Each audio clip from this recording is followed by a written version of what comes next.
அனைவருக்கும் வணக்கம். நான் உங்கள் பழனி ஜெயவேணுகோபால். இன்றைக்கு தைப்பூச திருநாள். முருகனுக்கு உகந்த நாள். இந்த நாள்ல எல்லாருக்கும் எல்லாமும் கிடைக்கட்டும். தமிழ் தெய்வம் முருகனை வணங்கி வர நம் நேசமிகு உறவுகள் அனைவரும் நன்றாக இருக்கட்டும். இறைவன் அருள் எப்பொழுதும் அனைவருக்கும் கிடைக்கட்டும். தைப்பூச திருநாள் முருகனுக்கு மிக மிக அற்புதமான நாள். உங்கள் வேண்டுதல்கள் அனைத்தும் பலிக்கட்டும். உங்கள் பிரார்த்தனைகள் அனைத்தும் நிறைவேறட்டும். எல்லாம் வல்ல முருகப் பெருமான் உங்கள் அனைவருக்கும் துணை செய்யட்டும். வணக்கம். 5, 9 பாவங்கள் தான் ஒரு ஜாதகத்துல ஆன்மீகத்தை குறிக்கக்கூடிய பாவங்கள்.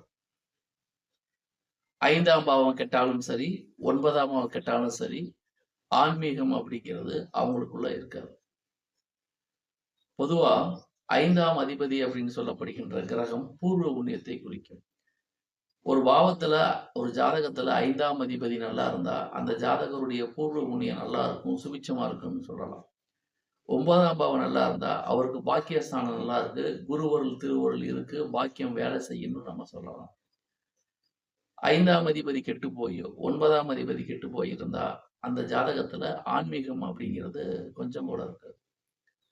இப்ப நம்ம பார்க்க வேண்டிய விஷயம் என்னன்னு கேட்டீங்கன்னா, 5ஆம் இடத்துல ஒரு அசுப கிரகங்கள் இருந்தாலோ, 9ஆம் இடத்தில் ஒரு அசுப கிரகங்கள் இருந்தாலோ, 5ஆம் இடத்தை அசுப கிரகங்கள் பார்த்தாலோ, 9ஆம் இடத்தை அசுப கிரகங்கள் பார்த்தாலோ, இதுல விதிவிலக்கு 5ஆம் அதிபதியாக அசுப கிரகம் இருப்பதும், 9ஆம் அதிபதியாக அசுப கிரகம் இருப்பதும். அப்படி இருந்து அவங்க வீட்டையே பார்த்தாங்கன்னா அது பாதிப்பு இல்லை.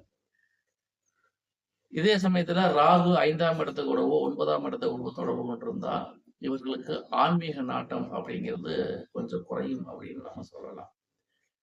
பொதுவாக ஒரு ஜாதகத்துல 5, 9 நல்லா இருந்தா தான் அவங்க நீதி, நேர்மை, நியாயம், தர்மம், மரபுகள் இதெல்லாம் ஃபாலோ பண்ணுவாங்க.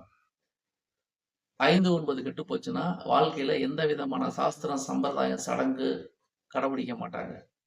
குலப்பெருமையை உதாசீனப்படுத்துவாங்க. அதெல்லாம் வேஸ்ட் அப்படின்னு சொல்லக்கூடிய ஆளுகள். காரணம் என்னன்னா, இந்த 5, 9 அதிபதிகள் தான் ஒரு ஜாதகத்துல மனிதனை உயர்த்தக்கூடிய விஷயங்கள். அப்போ ஒரு ஜாதகம் 5, 9 பாதிக்கப்பட்டா என்னதான் அந்த ஜாதகத்துல ரிஸ்க் எடுத்தாலும் பெரிய அளவுல டெவலப் ஆகாது.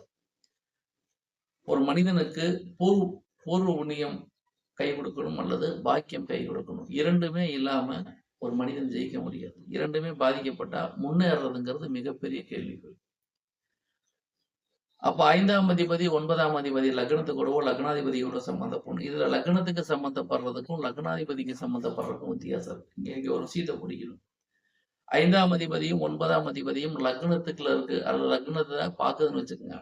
ஆனா லக்னாதிபதிக்கு இவங்க இருவரும் 6, 8 இருந்தாங்கன்னா இந்த அமைப்பு ஜாதகருக்கு என்னதான் ஆன்மீக சிந்தனைகள் இருந்தாலுமே அவரு இந்த கோயிலுக்கு போறது இந்த மாதிரி விஷயங்களை ஃபாலோ பண்ண மாட்டார். காரணம் என்னன்னா லக்னத்துக்கு தான் அது 5, 9 தொடர்பு இருக்கு. லக்னாதிபதிக்கு 6, 8 இருக்கு. அப்போ 6, 8 இருக்கும்போது அந்த காரகத்துவங்களை ஜாதகர் புறக்கணிப்பார் அப்படிங்கிறது தான் ரூல்.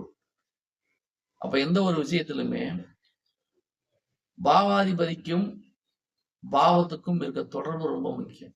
பாவாதிபதிக்கு தொடர்பு இருந்து பாவத்துக்கு தொடர்பு இல்லைன்னா அந்த விஷயங்கள் ஜாதகர் தன்னுடைய விருப்பத்தின் பேரில் செய்வார்.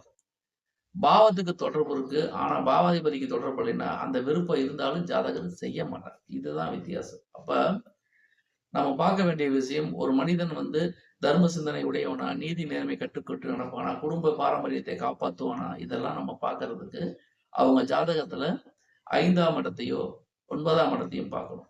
5ஆம் இடம் பாதிக்கப்பட்டு 9ஆம் இடம் பாதிக்கப்பட்டா அந்த ஜாதகர் மரபுகளை கடைபிடிக்க மாட்டார், நீதி நேர்மை நியாயம் தர்மங்களை சப்போர்ட் பண்ண மாட்டார் அப்படின்னு நம்ம தெரிஞ்சுக்கலாம். அப்போ பொதுவா ஒரு ஜாதகம் வலுவா இருக்கு, வாழ்க்கையில எந்த விதமான கஷ்டங்களும் படாம ஜெயிக்க போகுது அப்படின்னா அந்த ஜாதகத்துல மேற்சொன்ன 5, 9 பாவங்கள் நல்லா இருக்கணும், 5, 9 பாவாதிபதிகள் நல்லா இருக்கணும், அவர்களுக்கு வீடு கொடுத்தவர் நல்லா இருக்கணும், சாரம் கொடுத்தவர் நல்லா இருக்கணும்.